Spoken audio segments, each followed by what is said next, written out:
Hi മക്കളെ, എല്ലാവർക്കും സുഖം തന്നെയല്ലടാ.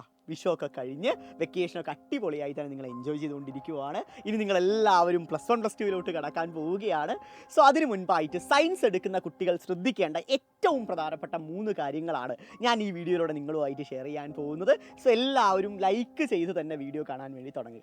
കാരണം ഇപ്പോൾ തന്നെ റിസൾട്ട് വരുന്നതിന് മുൻപ് തന്നെ കേരളത്തിലുള്ള മെജോറിറ്റി കുട്ടികളും എന്തായാലും +1 +2 ഞാൻ സയൻസ് തന്നെയായിരിക്കും ഓപ്റ്റ് ചെയ്യുക എന്ന് മനസ്സിൽ ഉറപ്പിച്ചു വെച്ചവരായിരിക്കും. സോ അവർക്ക് വേണ്ടി അവർ ശ്രദ്ധിക്കേണ്ട ഏറ്റവും ഇമ്പോർട്ടൻ്റ് ആയ കാര്യങ്ങളാണ് നമ്മളിപ്പോൾ ഡിസ്കസ് ചെയ്യാൻ പോകുന്നത്. ആദ്യം തന്നെ എനിക്ക് പറയാനുള്ളത്, നിങ്ങളിപ്പോൾ സയൻസ് എടുക്കാൻ തീരുമാനിച്ചിട്ടുണ്ടെങ്കിൽ അത് ഒരു കാരണവശാലും നിങ്ങളുടെ അച്ഛൻ്റെയോ അമ്മയുടെയോ നിങ്ങളുടെ ഫ്രണ്ട്സിൻ്റെയോ നിങ്ങളുടെ കസിൻസിൻ്റെയോ നിർബന്ധപ്രകാരമായിരിക്കരുത്.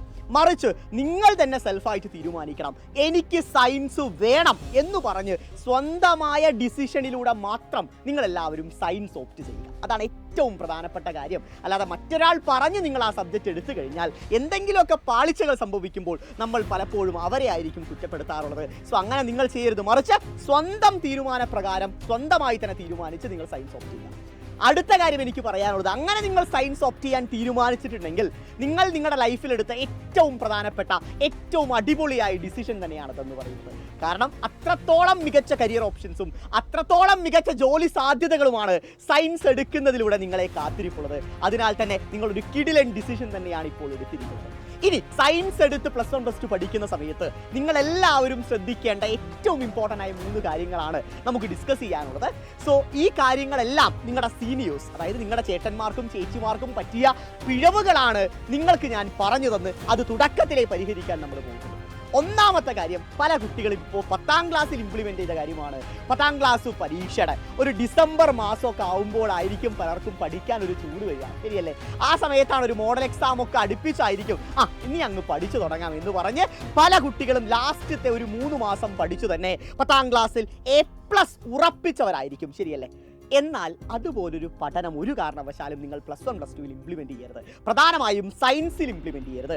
അങ്ങനെ നിങ്ങൾ ചെയ്യാൻ ഉദ്ദേശിക്കുകയാണെങ്കിൽ ലാലേട്ടൻ ഏതോ സിനിമയിൽ പറയുന്ന പോലെ അതിമോഹമാണ് മോനെ അതിമോഹം എന്ന് മാത്രമേ എനിക്ക് പറയാനുള്ളൂ. കാരണം അത്തരത്തിൽ ക്രാക്ക് ചെയ്യാൻ സാധിക്കുന്ന ഒരു സിലബസ് അല്ല സയൻസിനകത്ത് നിങ്ങളെ കാത്തിരിപ്പുള്ളത് എന്ന യാഥാർത്ഥ്യം നിങ്ങളെല്ലാവരും തിരിച്ചറിയുക.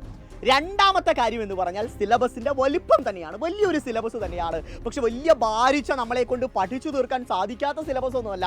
നിങ്ങളൊന്ന് മനസ്സ് വെച്ച് കഴിഞ്ഞാൽ പുഷ്പം പോലെ പഠിച്ചെടുക്കാൻ സാധിക്കുന്ന 6 സബ്ജക്റ്റുകളാണ് സയൻസിൽ നിങ്ങളെ കാത്തിരിപ്പുള്ളത്. ഈസി ആയി തന്നെ പഠിക്കാം. പക്ഷേ ഓൾറെഡി ഞാൻ പറഞ്ഞ പോലെ തുടക്കം മുതൽ സ്ട്രക്ചേർഡ് ആയിട്ട് വേണം നിങ്ങൾ ആ വലിയ സിലബസിനെ കവർ ചെയ്യാൻ.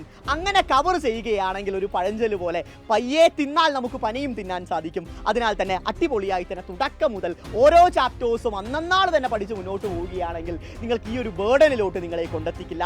എക്സാമിന് വളരെ കൂളായിട്ട് എക്സാമിൻ്റെ തലേനാളൊക്കെ കോൺഫിഡൻ്റ് ആയിട്ട് കൂളായിട്ട് നിങ്ങൾക്ക് അപ്രോച്ച് ചെയ്യാൻ സാധിക്കും. മൂന്നാമതായിട്ട് നിങ്ങൾ ശ്രദ്ധിക്കേണ്ട ഏറ്റവും പ്രധാനപ്പെട്ട കാര്യമാണ്, 10ാം ക്ലാസ്സിൽ എനിക്ക് ഫുൾ A+ ഉണ്ടായിരുന്നു, 10ാം ക്ലാസ്സിൽ എനിക്ക് 9 A+ ഉണ്ടായിരുന്നു എന്നൊരു ഓവർ കോൺഫിഡൻസ് ഓടി +1 +2 അപ്രോച്ച് ചെയ്യുന്ന ഒരു പരിപാടി അത് ഒരു കാരണവശാലും നിങ്ങൾ ചെയ്യരുത്.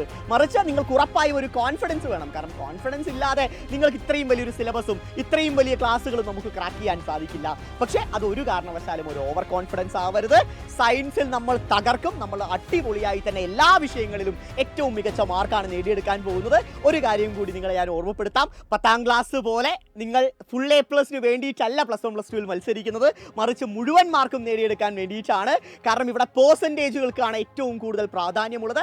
സോ ഗംഭീരമായിട്ട് പഠിക്കുക മക്കളെ. നമ്മുടെ അഗ്നി ബാച്ചിനകത്ത് കറൻ്റ്ലി 1000കണക്കിന് വിദ്യാർത്ഥികളാണ് അഡ്മിഷൻ എടുത്തിരിക്കുന്നത്. സോ നിങ്ങൾക്കും നമ്മുടെ ബാച്ചിനകത്ത് ഇനിയും അഡ്മിഷൻ എടുക്കാം. ലിമിറ്റഡ് സീറ്റ്സ് മാത്രമേ ഉള്ളൂ ഫസ്റ്റ് ബാച്ചിനകത്ത്. താഴെ കാണുന്ന നമ്പറിൽ കോൺടാക്ട് ചെയ്ത് ഉടനെ തന്നെ ഫസ്റ്റ് ബാച്ചിനകത്ത് അഡ്മിഷൻ ഉറപ്പാക്കുക. ഇനിയും ലേറ്റ് ആക്കരുത്.